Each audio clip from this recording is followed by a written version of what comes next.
All right, so get ready, because today we're diving deep. Deep. Yeah, into the world of infamous serial killers. Okay. And our guide for this journey is Infamous Serial Killers, Chilling Tales of Evil and Unsolved Mysteries. All right. And let me tell you, this book, it doesn't hold back. Yeah. It really tries to, get inside the minds of these individuals. Yeah, it's fascinating. Yeah. It's a fascinating and disturbing paradox, isn't it? Yeah. I mean, these figures are often seen as monsters, but their stories, offer this glimpse into the extremes of human psychology. Exactly. And the book, it kicks things off with Ted Bundy. Right. I mean, a name that's practically synonymous with serial killers, right? Yeah. What struck me was how Bundy shattered that stereotypical image of a monstrous killer, Yeah. He was charismatic, handsome, and really used those qualities as weapons. Yeah, that's the terrifying reality of what we call the mask of sanity, Right. a term often used to describe psychopaths like Bundy. Right. And it's not about like a literal mask or anything, Right. but rather, this carefully constructed persona they present to the world. Right. They mimic normalcy. They blend in and gain trust, Yeah. which makes them all the more dangerous. Absolutely. It's like a wolf in sheep's clothing. Yeah. The book describes how Bundy would feign injury to lure victims, Whoa. playing the role of someone helpless Right. and in need of assistance. Oh. It's chilling to think how many people fell for that act. Bundy's case is a stark reminder that evil doesn't always wear a monstrous face. Right. It can hide behind charm, intelligence, and a seemingly normal facade. Right. And so this begs the question, could someone we know be capable of such darkness hidden beneath the surface? I mean, it's a thought that sends shivers down my spine, to be honest. Yeah. And speaking of shocking contrasts, let's move on to John Wayne Gacy. Okay. The killer clown, right? Yeah. Here's a man who is a successful contractor, active in his community, even dressed up as Pogo the Clown to entertain children. I mean, it's almost impossible to reconcile that image with the reality of his crimes. Yeah, it's a prime example of what psychologists call compartmentalization. Okay. It's the ability to separate conflicting thoughts, emotions, or actions. Right. And Gacy was able to create these distinct mental compartments, right? Mhm. Allowing him to function in his everyday life while simultaneously committing horrific acts. Wow. So it's this disturbing coping mechanism that allowed him to maintain a facade of normalcy for so long. And it worked, tragically, Yeah. for far too long. Yeah, The sheer scale of his crimes is staggering. it is. The book details the gruesome discovery of the bodies of nearly 30 young men buried under his house. Under his house. Yeah. Oh, my goodness. It's a chilling reminder that we can never truly know what lurks behind closed doors Right. or beneath the surface of someone's carefully constructed persona. Gacy's case underscores the danger of assumptions Yeah. and the importance of critical thinking. Yeah. We can't just take people at face value, Right. no matter how charming or seemingly normal they may appear. Absolutely. And that brings us to a figure who embraced the darkness, seemingly reveling in the terror he inflicted. Richard Ramirez, the Night Stalker. Oh, yeah.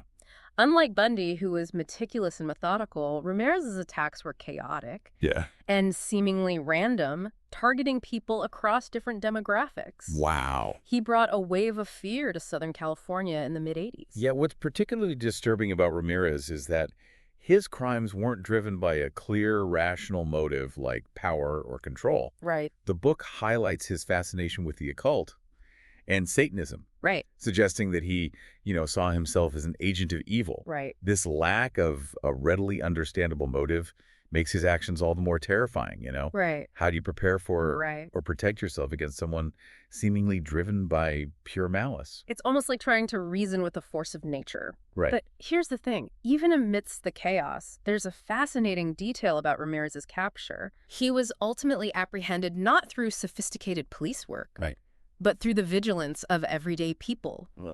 who recognized him from his widely circulated mugshot. Oh, well. He was essentially caught during a citywide manhunt. It's a testament to the power of community awareness Yeah. and collective action, Mm-hmm. especially in the face of fear. Yeah. Ramirez's reign of terror ultimately ended, not because he was outsmarted, but because the community refused to be paralyzed by fear. Yeah. They took action, they shared information, and ultimately brought him to justice. It's a powerful reminder that even in the darkest of times, Yeah, there's strength in numbers and courage in community. absolutely. But it also raises a question that I find myself grappling with. How do we as a society cope with seemingly inexplicable acts of violence? Yeah. driven by forces that defy easy explanation. I mean, where do we even begin to process something like that? That's a question that philosophers and criminologists have been wrestling with for centuries, right? Yeah. It's the age-old problem of evil. And unfortunately, there's no easy answer. Right. But one thing that's crucial is that we resist the temptation to oversimplify. Right. We need to acknowledge the complexities of these cases, Right. the interplay of individual psychology, societal factors, and perhaps, even the element of chance. It's about resisting the urge to create easy narratives. Yeah. Right? Yeah. Because the truth is often far more nuanced and disturbing. Absolutely. Which leads us to a case that challenges our typical perceptions of serial killers. Aileen Wuornos. Wuornos is one of the few documented female serial killers. Right. And her story is both tragic and complex. Yeah. She killed 7 men while working as a prostitute, claiming self-defense. Right. And this is where it gets really interesting. Yeah. The book dives into the brutality of the murders, how they cast doubt on her self-defense claims. Right. But it also highlights her traumatic past. Right. The abuse and hardship she endured. Yeah. It paints a picture of a woman who is both a perpetrator and a victim, blurring the lines between good and evil. It's a case that forces us to confront the uncomfortable reality that even within the darkest of acts, there can be shades of gray. Yeah.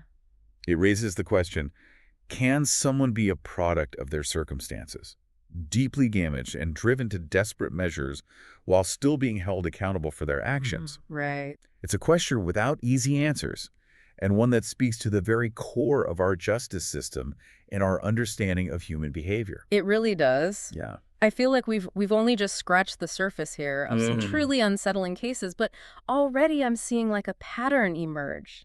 Yeah. Something that infamous serial killers really digs into. Okay. The sheer variety of motivations that drive these individuals. It's a point that often gets lost in the sensationalism, isn't it? Yeah. We tend to lump serial killers all together. Yeah. Like they're all driven by the same dark impulses, but the reality is far more complex. Take Bundy, for example. Right. The book portrays him as someone obsessed with control. Right. Meticulously planning his crimes and manipulating his victims like pawns in some kind of twisted game. Precisely for Bundy, it wasn't just about the act of killing, Right. but the process of exerting power over another human being. Right. It was about the thrill of the hunt, Yeah. the satisfaction of outsmarting authorities. And then you have someone like Ramirez, Right. whose motives seem to defy rational explanation. Right. The book suggests that his fascination with Satanism and the occult wasn't just a superficial affectation, Right. but a genuine belief system Yeah. that fueled his actions.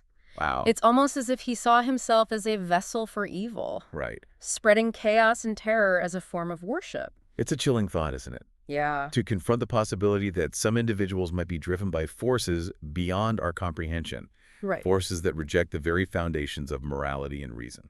It certainly throws a wrench in the idea that we can always find, like, a logical explanation for these crimes. Yeah. A clear cause and effect. And then there's Aileen Wuornos, Right. whose story really complicates the picture even further. Wuornos' case is a stark reminder that the path to violence is often paved with trauma and abuse, Yeah. while her claims of self-defense were ultimately disputed. The book paints this, harrowing picture of her life. Right. A childhood marked by neglect, sexual abuse, and a descent into prostitution, Right. a world where violence and exploitation became normalized. It forces us to confront the question, like, to what extent do these experiences shape an individual's capacity for violence? Right. Can someone be both a perpetrator and a victim? Right. A product of a broken system that ultimately pushes them towards a breaking point. It's a question that has no easy answers, Right. but it's one we must grapple with if we're to truly understand Right. the complexities of these cases and the broader societal factors that contribute to violence. Yeah. It's not about excusing their actions, right? Yeah. But about recognizing the multifaceted nature of these individuals. Right. And the often tragic circumstances that have shaped their lives. It's about looking beyond the headlines and the sensationalism and seeing the human beings, Right. flawed and damaged as they may be, Yeah. behind these monstrous acts. Absolutely. And this brings us to, I think, a crucial aspect of infamous serial killers. Okay. It's exploration of the role of law enforcement and forensic science in these investigations. The book does a great job of tracing the evolution of investigative techniques It does. from, the early days of fingerprint analysis, Yeah. the advent of DNA profiling, Right. which has revolutionized how we track down and apprehend criminals. Right. And yet, despite these advancements, there are cases like Yeah. the Zodiac Killer Right. that remain stubbornly unsolved. Yeah. It's a reminder that even with our best efforts, some mysteries may forever elude us. The Zodiac case in particular highlight the limitations of relying solely on physical evidence and eyewitness accounts. Right. The killer's use of ciphers and cryptic messages, taunting of the authorities, Yeah. added another layer of complexity, Yeah. turning the investigation into a battle of wits that continues to this day. It's almost as if the Zodiac was playing a game, Yeah. reveling in his ability to, outsmart the very system designed to bring him to justice. Precisely. And this speaks to a broader point about the psychological impact of these Yeah. cases, right? Right. It's not just about the immediate victims and their families, Right. but the ripple effects of fear and anxiety that can spread throughout entire communities. Think about the terror that gripped Southern California during Ramirez's reign of terror. Right. People were afraid to leave their homes, to walk the streets alone at night. Right. That sense of vulnerability of the unknown lurking in the shadows can linger long after the perpetrator has been caught. It can erode trust, shatter our sense of security, and even lead to changes in our behavior, Right. how we interact with the world around us. Yeah. It speaks to the enduring power of these stories, their ability to tap into our deepest fears and anxieties about the fragility of life and the unpredictable nature of human behavior. It's a sobering thought, to be sure, It is. but it's also a reminder that amidst the darkness, Yeah. there are glimmers of hope, right? Right. The fact that Ramirez was ultimately apprehended thanks to the vigilance of everyday people, Right. that's a testament to the power of community, Yes. of collective action